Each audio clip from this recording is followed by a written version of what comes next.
Tudo jóia? Como é que você tá? Tudo bem? Muito frio? Correria? Muito frio aí em Juiz de Fora? Como é que tá o clima aí? Ah, mais ou menos. É, 18, 20 graus, varia. Mas ah, tá bom. legal. Mas é uma temperatura gostosa, né, Lúcio? Sim, boa. Deixa eu te falar. Muito Vamos bom. lá, o Oi. pessoal tá entrando aí, né? A gente não tava Uhum. conseguindo conectar. Sim. Vou deixar o pessoal entrando um pouquinho aí. E, nossa, eu tô com pena de você, sabia? De tão solicitado que você tá nos grupos. Meu Deus do céu, o povo não te Ah, que deixa em bom. paz, né? Meu Que Deus, eu falei, bom, imagina. pessoal. Imagino como você deve estar cansado, né? É, Porque faço ozônio. faz os olhos, eu também. Deixa eu te falar uma coisa, Lúcio. Esse pessoal que está todo mundo em isolamento, a gente é o que mais trabalha, né? Profissional de saúde é que menos faz isolamento, né? A gente trabalha. Muito bom. Imagino você lá Bom, com os exames, né? sim. É Então, acho bastante. que o pessoal vai Tem entrando que. aí. Aham. Vamos tentar, vamos bater um papo então? Sim, Vamos lá. Então, a gente vai falar hoje sobre os exames laboratoriais no Covid, né? E sim. a importância da testagem nos idosos. Eu vou me Hum, apresentar aqui, Lúcio, depois eu vou passar a bola aí para você se apresentar, tá? Para tá. quem não me conhece, eu vi que muita gente entrou aí que não me conhece. Eu sou Simone Neves, sou diretora do Centro Residencial Geriátrico La Residência, no Rio de Janeiro. Sou homeopata, fisioterapeuta e especialista em terapia intensiva e geriatria e gerontologia e práticas integrativas, tá? Uhum. Conheci o Dr. Lúcio, né, alguns anos atrás, assim, já trabalhava com o laboratório Lemos lá, com a dosagem dos exames salivares, né, a parte de biologia molecular, né, e nutrigenéticos, exames genéticos. E agora o Laboratório Lemos se tornou praticamente referência, né, Lúcio, nos exames aí dos testes de Covid. A Vou nossa deixar região. passar aí para você se apresentar para eles. Tá bom, gente. Para quem não conhece, meu nome é Lúcio Lemos, eu sou biólogo, eu sou especialista em análises clínicas, né? Eu fiz o mestrado em medicina veterinária na área de zoonoses, né? Na UF, no rural, né? Na rural aí. E eu trabalho em análises clínicas desde os 14 anos. Eu estou fazendo agora 43 anos de análises clínicas. E a gente trabalha com isso em várias áreas, mas a minha especialidade mesmo é trabalhar com as questões hormonais e as questões de imuno, né? Imunologia, dosagens. E até então o pessoal me conhecia mais aqui na rede por questões de hormônios, né? Hormônios na saliva e tal. E agora, com essa demanda que ocorreu, como a gente tinha os equipamentos, já tinha os equipamentos de RT-PCR no laboratório, não houve necessidade de comprar equipamento, montar todo o processo. A gente já tem uma bióloga da parte biomolecular, né? E a Isabela. Então, a gente só adequou o processo. Na verdade, a gente precisou comprar só as sondas para o COVID, né? Para o SARS-CoV-2, né? Uhum. Então, com isso, a gente entrou nisso e o que acontece? Eu acho que tem um defeito que eu gosto de fazer tudo, entrar tudo a fundo e tentar resolver o problema. E muitas vezes, quando você começa a tentar resolver problema, estudar para resolver problema, você encontra mais problemas.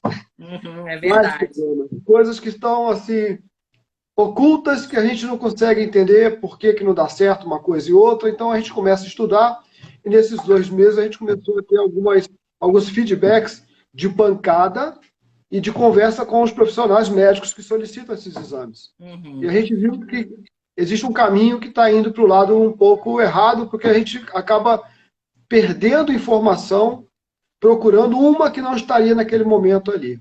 Então Antes, foi nisso que eu ô, acabei Lúcio, conhecendo vou te interromper um esse pouquinho, só mundo. porque, assim, eu recebi uma série de perguntas aqui, o pessoal está ávido por conhecimento, né? Aí a gente É. resolveu fazer essa live aí, porque acaba que todo mundo fica descansando aí nos grupos, né? E Aham. chegou perguntas o tempo inteiro. Eu falei, gente, chegou tanta pergunta para mim que não vai nem dar tempo, né? E assim, o propósito nosso é tentar focar na parte de idosos, né? Já que Eu sou gestora de uma instituição de longa permanência e você acompanhou essa trajetória aí do início, né, Lúcio? Que eu te perguntei Uhum. bastante, né? A gente testou todos os idosos e os funcionários lá. E assim, foi um momento que eu fiquei bastante apreensiva, né? Mas eu recebi as orientações do Ministério Público da Vigilância Sanitária. E aí, com o meu jurídico lá, e com o Lopes Ottoni, né? O doutor Marcos Lopes e o Milton Ottoni, que foram assim fundamentais aí nessa assessoria, e você, Lúcio, que me ajudou bastante, cedendo os seus profissionais para fazer a coleta dos meus idosos, porque eu acho importante, né, até nós profissionais de saúde termos a certeza do laboratório que está fazendo essa coleta. E eu queria que você falasse, antes de entrar nos testes, um pouquinho desses erros pré-analíticos, né? O Tá. que acontece em relação às coletas e explicasse um pouquinho aí para os colegas que estão com dúvida nisso aí. Então, o erro pré-analítico é tudo que ocorre antes do material começar a ser processado. Então, o que ocorreu nesse tempo todo que os laboratórios se estabeleceram no mundo? Todo mundo correu atrás de tecnologia para dosagem e determinação, né, de analitos. Então, os equipamentos são ótimos, os profissionais são ótimos, tudo é ótimo. O problema é que, no mundo, quando você tem um erro de laboratório, no mundo, 80% desse erro é causado por uma questão pré-analítica. A questão pré-analítica começa pela identificação errada do paciente. Do jejum que ele não fez ou ele não podia ter feito e fez. Do paciente que queria dosar uma prolactina e teve uma relação sexual de madrugada. Uhum. Ou o homem que vai fazer um PSA e foi andar a cavalo. Uhum. Tá? Ou um jejum mal feito. Né? Então, são questões que o paciente cria por falta de informação. Uhum. Depois vem o erro na coleta. Olha só, eu estou falando de 80% dos erros a nível mundial, né? No Brasil não. A tecnologia é ótima. O problema é como se cuida da amostra. E aí você vai fazer uma coleta, vamos lá, por exemplo, logo que a gente tem pouco tempo, Uhum. você vai fazer uma coleta de RT-PCR. Bom, para começar, você tem que tomar um cuidado com o material que vai ser utilizado nessa coleta. Tá? Uhum. O exame vai ser feito no mesmo dia? Ótimo. Então você vai usar um suave de algodão comum e vai colocar aquela amostra num tubinho com soro fisiológico. Ótimo. Uma solução Desde salina. que, salina. Desde que aquele material seja processado no mesmo dia. Mas esse material vai viajar. Ele vai para outro estado. Ou não vai ser processado naquele dia. E aí já muda a coisa.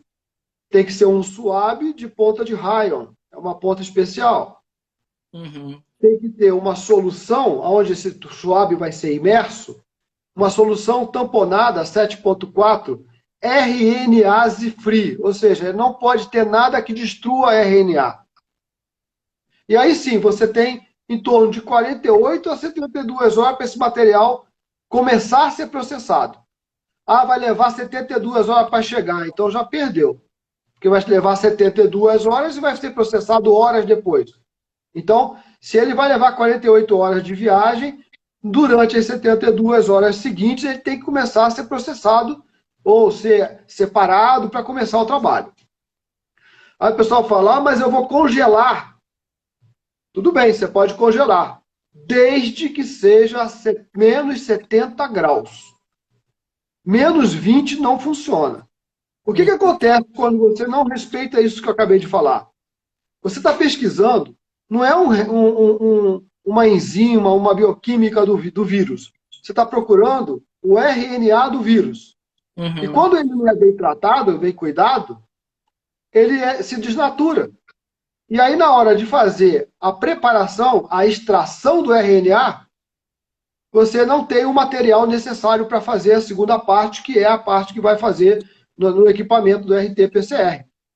Então, o Lúcio, até não quero te cortar aí para você continuar. Não, pode cortar porque sai falando. Mas, assim, essa era a minha angústia, né? De estar fazendo os exames com um único laboratório em que eu sabia que não ia ocorrer esses erros pré-analíticos. Porque o que adiantava? Eu tenho uma comunidade frágil que eu precisava Sim. testar, porque era o momento que eu tinha que fechar a instituição e testar aqueles idosos, os funcionários em massa, para tentar isolar caso fosse algum positivo. Graças a Deus a gente teve todos negativos, mas eu precisava ter um exame que tivesse uma especificidade e que a coleta fosse adequada, né? Sim, Então, sim. e aí eu fiquei bastante feliz quando você deslocou 2 funcionários teus do Juiz de Fora para lá para fazer essa coleta, porque imagina, se a gente tivesse um erro nessa coleta, poderia ser catastrófico, né? E a gente ter Exatamente. alguém positivo ali e contaminar todo mundo. Exatamente. Esse é o grande risco, né? Porque é um vírus extremamente infeccioso, ele se alastra com muita facilidade. E você foi ágil, né? Pois Isso foi muito é, interessante. Você, pois é. logo no primeiro momento, você ligou para a gente. Exatamente. E aí o que acontece? E a gente vê, é muito triste que a gente vê instituições assim de nível ótimo contaminadas. Porque foi uma das coisas que eu fiz, foi fazer essa coleta do RT-PCR de uma forma que eu sabia que confiava, né, no laboratório, e fechar a instituição, né? Fechar as visitas e eliminar funcionários que trabalhassem em hospitais e que tivesse uma possibilidade de uma contaminação mais rapidamente, né? A Correto. gente sabe que não está E livre, mas é uma forma de fechar o máximo possível. quer ver um exemplo? Aconteceu essa semana. Eu tinha uma coletora de material que estava de férias. Ou seja, a gente faz toda semana, a gente faz RT-PCR de quem colhe material lá dentro do laboratório. Quem tem contato com o paciente, toda semana faz. Uhum. E aí me falaram, olha, fulana vai voltar amanhã. Amanhã seria hoje. Aí eu falei, não, faz o RT-PCR dela antes de entrar. Positivo. Ela ia voltar de férias trazendo o vírus para dentro do Do laboratório, laboratório. Uhum. para trabalhar junto com as colegas, para colher material do povo. Então, tem que ter esse cuidado, é igual você teve um cuidado, principalmente com os teus funcionários que têm contato. Não Uhum. adianta também estar todo mundo negativo e chegar funcionário positivo no meio. Né? Exatamente. Então, podia ter acontecido alguma coisa assim com a gente aqui também. Pois é. Entendeu? E agora falando desse, olha que confusão que isso tá, né, Lúcio? A gente tem 3 testes, né? Que é o RT-PCR, que a gente verifica o RNA do vírus, ou seja, como você mesmo fala, a gente identifica o inimigo, né? No RT-PCR. A gente tem as imunoglobulinas, a IgA, IgG e a IgM, né? E a Sim. gente tem os testes rápidos que também vão detectar IgM e IgG. E aí, eu queria que você falasse para eles a diferença disso e a confusão que isso está a partir do momento em que o governo libera testes em massa, testes rápidos em massa nas farmácias. Pois é. Começou porque todo mundo começa a seguir os exemplos de outros, né? Então, a China, quando começou a fazer o trabalho dela, ela fez muito teste rápido para eles, IgG e IgM, e outros testes também para anticorpos. E aí essa ideia desse nome, teste rápido, dá uma falsa impressão de teste que seja, esqueci o nome agora, né? Um teste precoce. Uhum. Então, teste rápido significa teste precoce. Você pode sair correndo, fazer rapidamente uma coisa que não vai te dizer nada a nível de precocidade. Aí a Europa começou a fazer e descobriu no meio do caminho que esses testes não tinham uma boa sensibilidade. Vamos ser justos. Ele pode não ter sensibilidade porque é muito ruim, mas ele pode não ter sensibilidade porque está sendo feito na hora errada. Uhum. Não se faz teste de anticorpos em pacientes com menos de 19 dias de sintoma. Uhum. Ainda mais um paciente sem sintoma. Ah, mas na bula está escrito 7 dias. Tudo bem. Eles falam lá de 7 dias a tal dia. Ótimo. É porque acontece ter gente que produz anticorpo antes. Mas os trabalhos já mostraram nesses últimos meses que a média para produzir anticorpo é 17 dias. E Então, os esperar idosos que 17 às vezes dias. nem produzem, né? Os idosos que às Fora vezes os nem que não produzem nada. né? Tá? Então, esse erro, ele tomou conta, mas teve país que não fez isso. A Coreia. A Coreia trabalhou RT-PCR. Ah, vai fazer de todo mundo aleatoriamente? Não. O que eles faziam? Faziam de paciente suspeito, com febre, dava positivo, pegava todo o entorno daquele paciente, mesmo sem sintoma. E daí eles descobriram que 80%, 85% das pessoas não tem sintoma, mas está cheio de vírus. E aí o que ocorre aqui no Brasil? As pessoas vêm ao laboratório e relatam que não tem sintoma algum, mas estão com sintoma. Aí vou te dar mais um exemplo. Eu gosto de falar de trabalho, mas gosto de falar de bancada também, do que eu estou vendo acontecer. Uhum. Hoje me liga um funcionário de plataforma. Da plataforma, né? Da plataforma. Uhum. Ô, Lúcio, eu fiz. Quer falar com o RT, tá? Sou eu.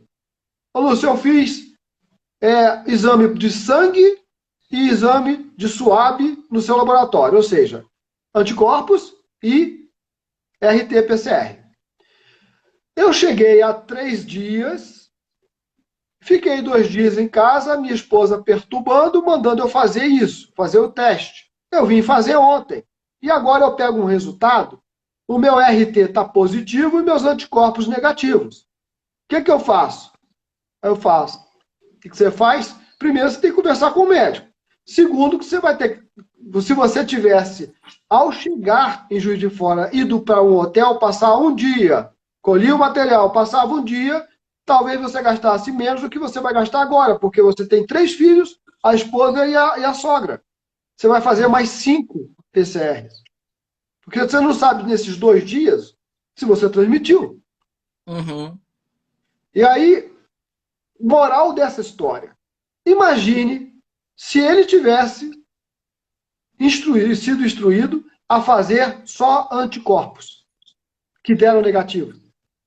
Ele ia voltar para casa feliz da vida, contaminar todo mundo, não ia estar atento a qualquer outro sinal, e daqui a pouco estava apresentando um problema pulmonar, talvez, e estivesse procurando um hospital direto, ao invés de ter feito um trabalho profilático com algum profissional. Isso é importante você colocar, porque assim, às vezes eu tenho familiar lá na clínica que me passa mensagem, me liga e fala assim: ah, doutora Simone, eu não posso visitar a minha mãe, eu estou em isolamento em casa, eu estou sozinha aqui, eu só saio rapidamente para ir na farmácia e volto, eu também sou grupo de risco. E aí, como que você abre a instituição para uma pessoa que pode estar positiva sem sintoma, e muitas vezes essa pessoa, Lúcia, vai fazer esse teste de farmácia com IgM e IgG não vai dar positivo, né? Ou pode dar positivo e é um falso positivo. Também. Né? Que isso acontece nesses testes rápidos, e aí eu exponho a instituição a um risco absurdo, não é isso? É isso aí. Vamos lembrar aqui uma questão. A gente aprende na faculdade, desde novinho lá, que a gente, quando tem um agente infeccioso entrando no nosso corpo, nós vamos produzir IgA, depois vem a IgM, fase aguda, né? Aí depois, com o tempo, vem a IgG para te proteger. Isso não está valendo para o Covid. Já se sabe, já é estudo, já foi apresentado que essa produção não segue uma cronologia, é errática. Você pode muito bem criar IgA e IgG ao mesmo tempo, IgA e só IgG, não passa pela IgM, só IgM, e essa IgM nem sempre começa lá no início da doença, ela às vezes é tardia e permanece por algum tempo arrastada, que a gente chama de IgM residual, e aí vai te dar uma falsa sensação de que aquele IgM está mostrando uma doença atual. E aí você isola um sujeito que já está curado. Olha o problema. Olha a situação. Isso vai dar um problema até com relação ao INSS, né? Sim, vai sobrecarregar a Previdência. Vai sobrecarregar muito a Previdência, porque, na verdade, até tem uma pergunta de um colega aqui que fala sobre isso. É confiável, né? Você colocar um paciente, na verdade, um funcionário para dentro do serviço, ele com o IgM positivo e o IgG negativo? Pode não quer dizer nada. Você pode ter uma IgM positiva residual, já é atrasada, já acabou a doença, ela vai permanecer por muito tempo. Quem é ginecologista sabe que você pode ter IgM positiva para rubéola, toxoplasmose, Epstein-Barr, e a doença já se foi ou foi aguda há muito tempo atrás, Mas ano para às você vezes. ter a certeza disso, você precisa fazer o RT, o IgM positivo, você tem que fazer o RT-PCR e ele tem que dar negativo, não é isso? O RT-PCR tem que dar negativo, mesmo IgM positivo ou IgM negativa. Veja Exatamente. bem, Uhum. se você Porque tem um o paciente que IgM não tem, pode estar em decrescente, né? exatamente, E a gente tem que ter o RT-PCR negativo. É esse o problema. A gente está no sim. X da questão, né? E os Uhum. colegas têm falado muito isso comigo aqui no pessoal e nos grupos mesmo você vê a dificuldade até da gente Uhum. poder estar sinalizando isso e equacionando essa situação. Esses testes rápidos vieram para perturbar a nossa cabeça, né? Porque Já no momento errado. a pessoa chega com um teste rápido, confia naquele teste rápido, não tem o RT-PCR, e se esse RT-PCR tiver positivo, tudo indica que o RNA é um RNA do vírus morto. Mas você consegue afirmar isso, Lúcio? Não dá. Não Veja bem, para consegue. você saber se esse vírus está viável ou não, Uhum. você precisa fazer uma cultura para vírus. Não tem como fazer cultura para vírus normalmente em laboratório. Não Isso tem. são laboratórios de pesquisa, Uhum. tá? Agora, a pergunta que eu faço para você: você visitaria um parente idoso ou diabético com seu PCR positivo, mesmo que você tenha 30 dias de doença? De jeito nenhum. Você não sabe se ele está. Aliás, você não sabe nem se ele está positivo, porque você teve nova carga viral chegando. Ninguém sabe disso. Então, toda vez que dá um positivo, a gente tem que tomar um cuidado. Porque se sabe que nas fezes você encontra RNA com 40, 50 dias. Uhum. Então, ainda não se sabe nada sobre esse vírus para pegar, por exemplo, em 14 dias você está liberado. Como? Se Pois eu já é. peguei paciente. Ô, Lúcio, eu tenho uma dúvida. Que número cabalístico foi esse de 14? Me fala. Não Como é sei. que chegaram a esse número de 14 dias? Não Me fala. sei, não sei, porque muita gente com 14, 15, 20, 25 dias tem vírus ainda. Ah, mas é viável ou não? Essa discussão não cabe agora, cara. Não cabe. Você tem um vírus, Pois é. entendeu? Acontece o seguinte, a pergunta dos gestores, né, de instituição de longa permanência, a gente tem até grupos disso, né, a nível nacional, e a dificuldade é dos responsáveis técnicos estarem assumindo os pacientes que foram contaminados no hospital, foram Uhum. hospitalizados por uma outra situação, chegaram Sim. lá, se contaminaram, né, com o Uhum. Covid-19 e apresentam RT-PCR positivo depois de 30 dias e esse idoso ainda permanece hospitalizado porque ele está com impedimento sanitário. Como é que fica isso, Lúcio? Pois é. Você vai colocar um idoso perto dos coleguinhas dele com PCR positivo? Ou sem saber se ele está com vírus? É o que eu estou falando. A gente não sabe nada sobre o vírus. Não sabe nada. A gente sabe que ele é intersticial, ele vai se espalhar por todo o teu corpo, que chega no rim. Pô, a gente não sabe se ele tem um sítio que para ele é um paraíso e aí ele fica. Não sabemos disso, Uhum. né? Então, é muito cuidado com isso. Eu acho que para reintroduzir ou admitir gente nova, né, numa condição de hoje em dia, é muito, muito cuidado, né? A gente já pegou entidades de idosos também com 100% positivo, cara. Uhum. Olha a complicação que isso pode gerar mais para frente e o descontrole que isso vai ter. Claro, e ainda vou te falar mais. Essa questão assim do RT-PCR nos hospitais é algo que os órgãos públicos eles precisam estar atuantes em relação a isso, porque a gente tem um modelo, né, Lúcio, que é o modelo de Portugal, que é aquele modelo até que você compartilhou comigo em relação à saída desses idosos do hospital. E Portugal teve muito sucesso. Né? Que foi o RT-PCR em 2 coletas dando negativo quando o paciente está sem sintoma. Em dias Então, diferentes. é um bom modelo para nós usarmos aqui com o Sim. RT-PCR. Agora, o que você me diz tendo esse monte de testes rápidos em massa aí? Que não vai ter, Então, por exemplo, para as ILPIs, né, para as instituições de longa permanência, o que está sendo disponibilizado agora são os testes rápidos. E aí, o que você me diz disso? A esperança, o sonho de consumo de todo mundo era assim, eu vou produzir uma IgG e estou protegido. Muita gente está tendo contato com o vírus, inclusive com sintoma, e não está gerando IgG. Então a IgG não é uma garantia, por exemplo, eu tive, eu vou aparecer com a IgG positiva, não é garantia. Os testes rápidos foram desenhados para um estudo epidemiológico. Estudo epidemiológico é para uma questão pós-problema. Nós estamos no problema. Nós precisamos ver aonde está o vírus, não importa se está produzindo ou não anticorpo, já que a maioria não está produzindo anticorpo na hora certa. Então, teste precoce é o PCR, é o RT.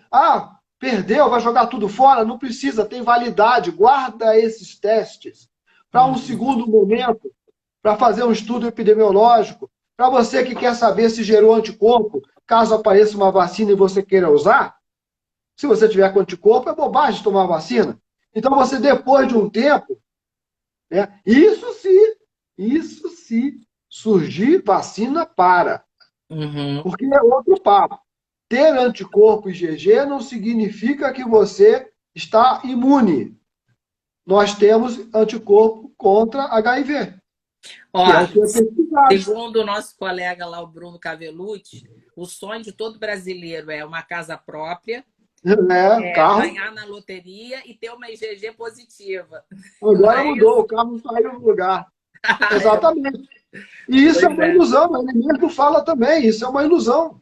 A gente não sabe se ela vai permanecer, porque está desaparecendo muito fácil. Né? Eu estou vendo dia a dia. Né? Não está seguindo esse cronograma, não. Agora, me fala em relação aos profissionais que estão na linha de frente. Lúcio, o que você aconselharia para fazer o exame periódico? O que você acha que poderia ser proposto por esses órgãos públicos para esse pessoal? Vamos lá, eu optei, dentro do laboratório, a fazer de todo mundo da linha de frente semanalmente. Isso é possível, não é possível? Eu não sei te dizer o que é mais caro. Perder um profissional, afastar profissional, ou fazer a cada 10 dias, não sei. Isso você tem que pensar. Porque esse camarada está tendo contato diariamente com pessoas. No caso de vocês, profissionais médicos, vocês já estão com os doentes perto de vocês. No nosso caso, eu estou com 20% de doente, cada 100 vem 20 positivo, tá? Então diminui um pouquinho, mas vocês recebem os 100% positivo, quase. Vocês estão em contato permanente com eles. Vocês estão estressando perto deles. O correto seria ter um monitoramento mais de a miúde. E até controlar com anticorpo, caso você tenha um positivo, e quando der positivo, você voltar e ter uma IgG positivo. Vamos lá, vamos acompanhar esse sujeito, se ele está reinfectando. Daí que surgem os estudos. Porque, por enquanto, tudo é incógnita. E o que você acha dessa reinfecção, Lúcio? Em termos de a paciente que já teve, ele já testou positivo e ele mantém o RT-PCR positivo e aí depois fica negativo e depois repete o RT-PCR e está positivo de novo.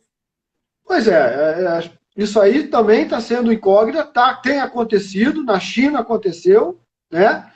Eu não sei se na Itália aconteceu, acho que não, ou não demonstraram, porque fizeram pouco teste também, mas lá teste rápido, né? E na Espanha também, muito teste rápido. Então, o que acontece?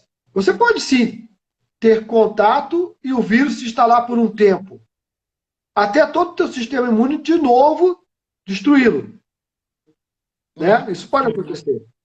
Né? Então, mesmo uma pessoa positiva de IgG não significa que ela não vá ter vírus por algum tempo. Ainda tem, a gente tem que contar com a mutação do vírus, né? Ainda tem isso, e com a nossa mutação também, porque tem também trabalho falando, 80%, 85% das pessoas não tem receptor, né, que seja amigável ao vírus. O vírus precisa entrar na tua célula. E já tem alguns estudos saindo, né? Eu pedi para o pessoal da genética lá no laboratório conversar direto sobre isso, porque daqui a pouco, melhor do que fazer IgG, é tentar procurar saber se você tem predisposição genética ou não. Claro. E o que fazer com ela. E pessoal, agora, pessoal hoje também me mandou bastante WhatsApp falando desse teste, o teste que o Einstein agora fez, né? Mas me parece Ah, ser não. o RT-PCR, como que o teste que você faz, só com um sequencial, Ah, mais sim. rápido, né? Na verdade, ele Vantagem. consegue testar mais pessoas, não é isso? Isso, a vantagem dele, né? Você tem o teste do Einstein, é ótimo, São Paulo precisa dele. Você tem um chip que faz 1.600 pacientes de uma vez. O RT-PCR faz 90, 96 por vez. Pô, o outro é bem mais rápido. Uhum. É para um aumento. Mas daqui a pouco, a demanda não vai ser mais a mesma. O problema do teste de 1.600, do chip de 1.600 testes por vez, é que ele faz 1.600. Você colocando 50, 1.000 ou 1.600, ele vai gastar 1.600 Uhum. reativos. Uhum. Se você fizer só 100 pacientes, você vai jogar fora 1.500 testes. Uhum. E Ok? vai chegar uma hora que você Então, vai reduzir isso, né? E vai aí o que chegar vai uma. acontecer? Daqui a pouco, para o teste não ser perdido, vai ter que ter fila para juntar 1.600. Uhum.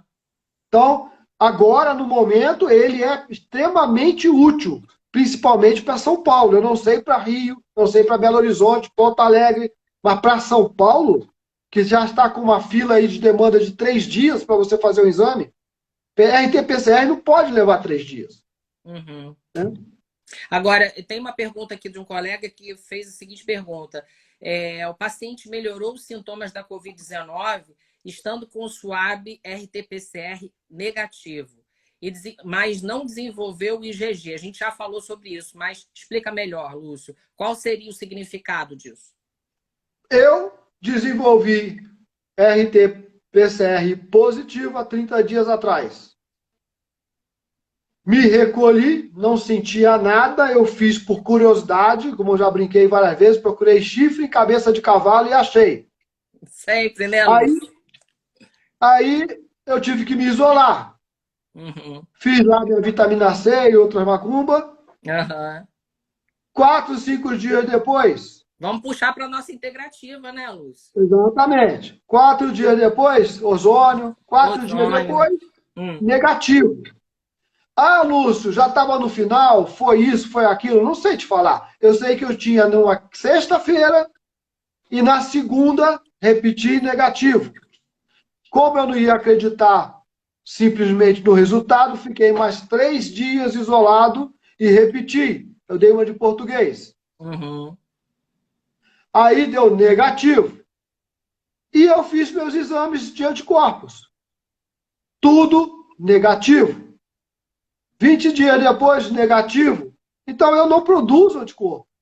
Que é Isso não é surpresa. o que, na verdade, é o que eu suponho das instituições de longa permanência. Se a gente for ficar buscando IgG e IgM de idoso, você vai ficar para o resto da vida ali esperando e aquilo não vai acontecer, né? E olha só, eu vou a um adendo. Eu tomei vacina para febre amarela há mais ou menos 8 anos atrás, que eu ia andar no mato. Fui andar no mato, voltei e tal. Quando eu cheguei, vou dosar para saber se eu tenho anticorpo para febre amarela. Não tinha nada, não virei. Então nem todo mundo vira. Às vezes você toma vacina e não vira. A minha É. filha também não virou a febre amarela. Tá? Então, o fato de você ter tido contato, o fato de ter tido sintoma, depois ir atrás do IgG, não vai te dar garantia. Se positivo, tudo bem. Teve. Se negativo, não sabe. E outra coisa, então a gente fala assim, se a IgM tiver positiva, você não pode voltar para o trabalho. Vai ficar 3 meses, 6 meses em casa, porque tem gente que tem IgM por muito tempo, Não, e sem pior ter doença. que tem serviços aí, grandes serviços, né? Que a gente acaba dando consultoria, que o gestor não quer esperar a IgM entrar em decréscimo, né? E insiste em não repetir o RT-PCR, né? Quer dizer, e aí ele podendo botar esse funcionário já para ativo, se o RT-PCR Não, for negativo, sim, a equipe, né, é. atuante lá de saúde, espera o IgM declinar. Isso às vezes não vai É, acontecer.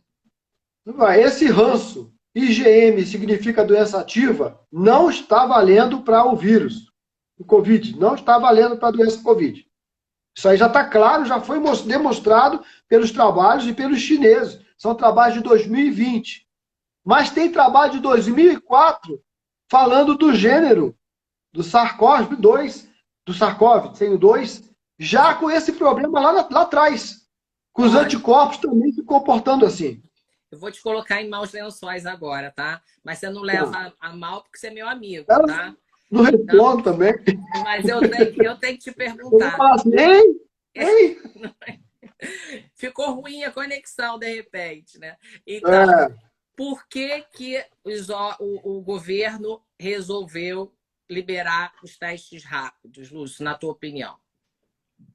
Não, porque ele seguiu o padrão de todos os outros países que depois que descobriram o erro, como começaram a gritar na Espanha que só tinha 30% de sensibilidade e tudo, já tinha chegado no Brasil. Já tinha se espalhado no Brasil. O problema é que não foi só esses testes que foram comprados pelo governo, né, ou foram doados para o governo. É que chegou também teste por baixo do pano. Tem muito teste, tem mais teste do que gente no Brasil. Todo mundo te oferece teste. Você abre a janela, tem um cara te oferecendo teste rápido. É verdade. Você abre, entendeu? Você abre a geladeira, sai dois. Teste rápido. Me liga o tempo todo. Pô, ligar pro Lúcio Lemos para fazer teste rápido é me irritar, cara. Ela deve estar fazendo para me sacanear, não é possível. Pois é, né? Porque não é o momento, gente. Pior que tem gente que pergunta no grupo, Lúcio, você faz teste rápido? Eu falei, vai não. dar um soco. Não fala. Tem teste rápido bom? Tem. Mas eu gosto muito dos meus equipamentos. O teste rápido faz em 10 minutos. Beleza. Meu equipamento faz em 3 horas. Gosto, adoro o meu equipamento. Ele é lerdo. Eu gosto de coisa devagarzinho. 3 horas contra 10 minutos. Deve ter uma diferença na tecnologia, gente. Claro. Deve ter uma diferença na tecnologia. E o momento, para quem não tem sintoma, para quem teve contato há alguns dias, fazer teste rápido é jogar dinheiro fora. A não ser que passem alguns meses, acabou a pandemia e eu quero saber se eu criei IgG. Ponto. Não serve para você, não é precoce. Deixa eu te perguntar uma coisa, Lúcio. Tem uma outra pergunta aqui, ó. O paciente teve sintomas típicos de Covid e colheram suave no 10º dia de infecção. Foi negativo. Como interpretar isso? Tá, o suave foi só orofaringe? Só foi nasal, né? Nasal e orofaringe, né? E deu negativo? Negativo. Ou é negativo mesmo, ou o vírus já foi para o pulmão. O que eu falo para vocês, que é pouco falado, mas é interessante fazer? Você não vai gastar mais por causa disso.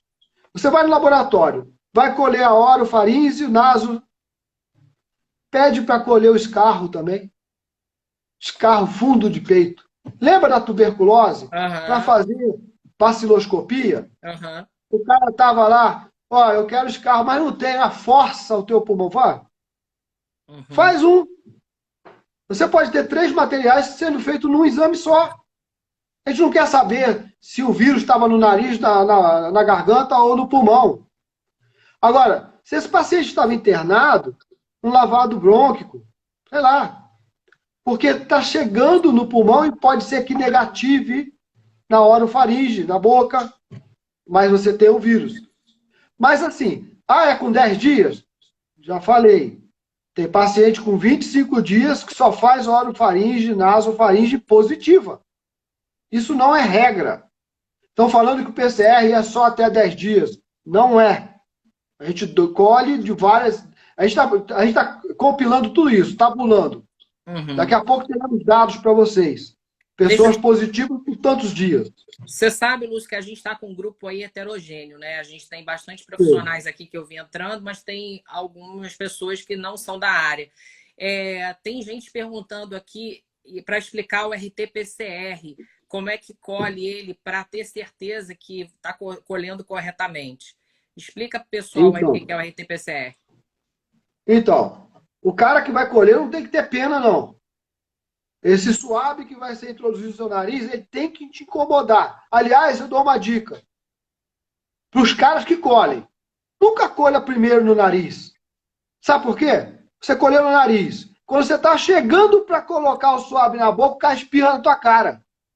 Uhum. Então, sempre, isso é erro de coleta. Então, sempre primeiro oro, depois você vai no nariz do sujeito. E aí, quando vai no nariz, tem que ir até onde não chegar mais aquela ponta do raio lá. É o raio mesmo aqui. Tem que chegar lá no fim, rodando. Incomoda, né? Incomoda. Lacrimeja. Tá? Aí colheu direitinho. Agora, se pegar na pontinha, cara, vai dar falso negativo. Tem que tomar cuidado, isso é erro de coleta também. Então você não pode sair feliz, você tem que sair com raiva do cara na hora que você foi colher o exame. Ele te incomodou, meu.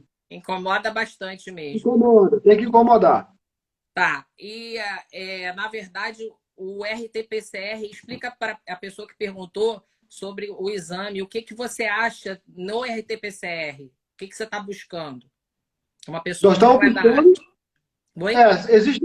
Bom, aí seria um papo com a Isabela, geneticista, mas eu sei que você tem 3 marcadores, né, do vírus, e você tem que ter pelo menos os 3 positivos.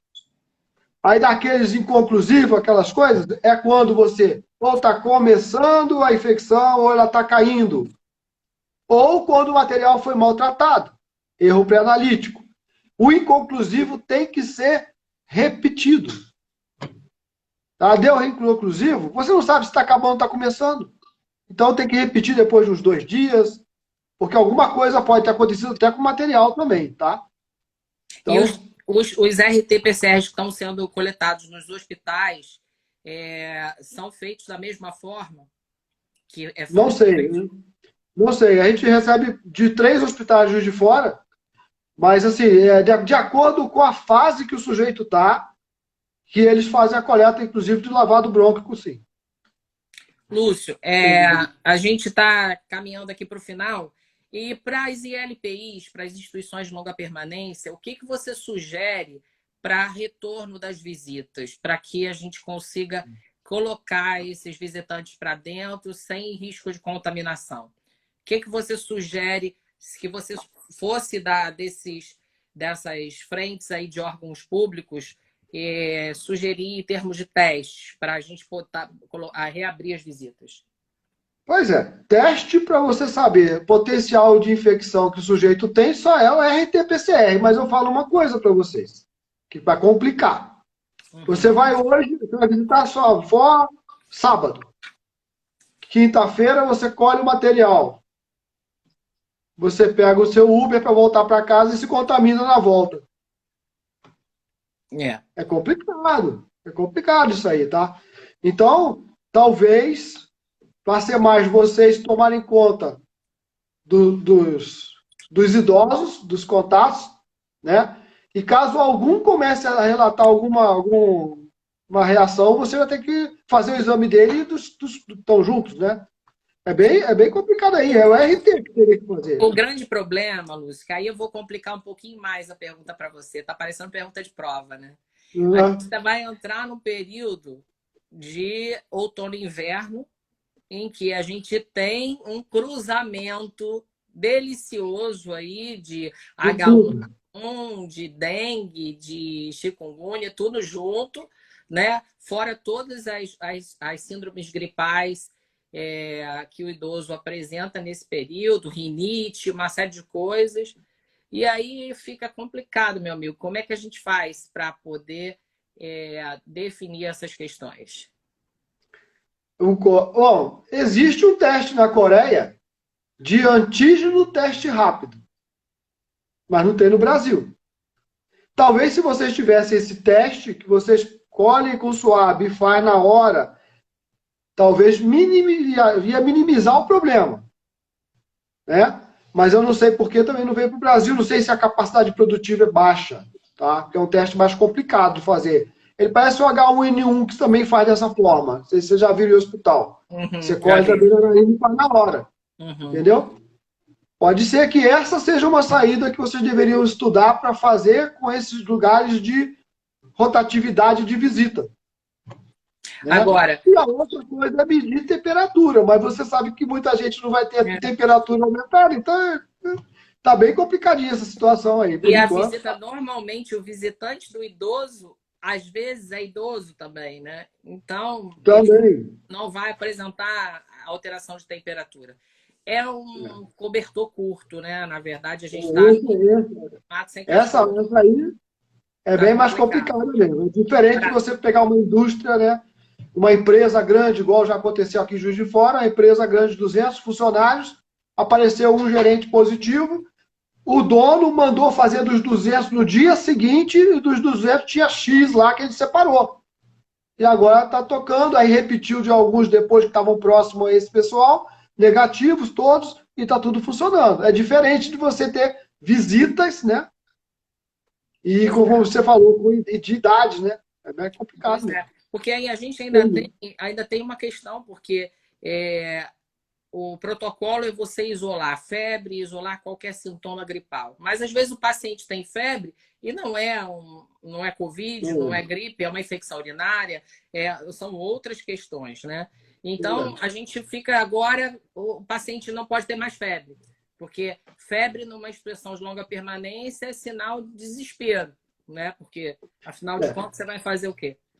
Né? Se vocês pudessem implementar a medicina integrativa internamente, ou seja, vitamina C, endovenosa, Isso né? a gente já faz. Vitamina D, ozônio na turma toda, né? Pois é.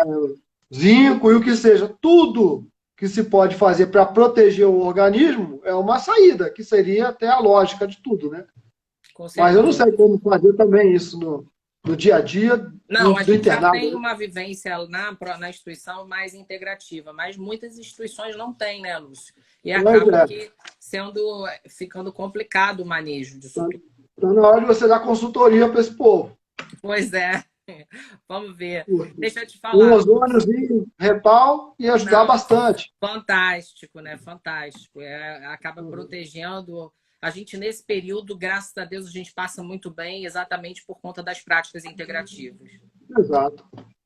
Exatamente. Lúcio, estamos chegando aí no final. Queria te agradecer aí de coração mesmo. Você é um cara que, Obrigado. além do know-how que você tem um coração enorme com todos lá do nosso grupo e a gente perturba mesmo, né? Mas você está pronto sempre para ajudar. E queria ver que o pessoal aí procurando por você, é um espaço que queira falar com você, passar mais perguntas, enfim, aonde que pode te procurar, como é que você vai disponibilizar aí contato? Você pode entrar em contato no próprio Instagram nosso, que é o Lúcio Lemos Lab, e é esse também que nós estamos agora, que é o do laboratório, né? E pode entrar pelo site lá, né? www.lemoslab.com.br, né? E dali a gente vai se comunicando e aí vai se conhecendo, aí ganha meu zap e aí eu tô perdido.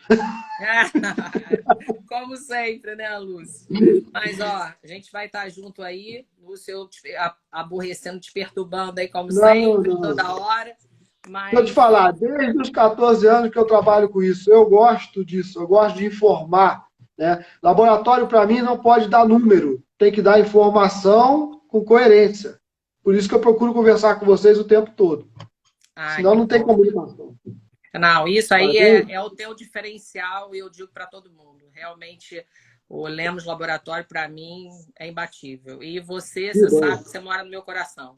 Tá que bom? bom, muito obrigado. Lúcio, um abração para você, um beijo no teu coração. Tá bom? Que bom, A gente vocês se vê também, aí. obrigado. Tá bom? Beijo. Obrigado, pessoal. Tchau, tchau. Tchau, gente.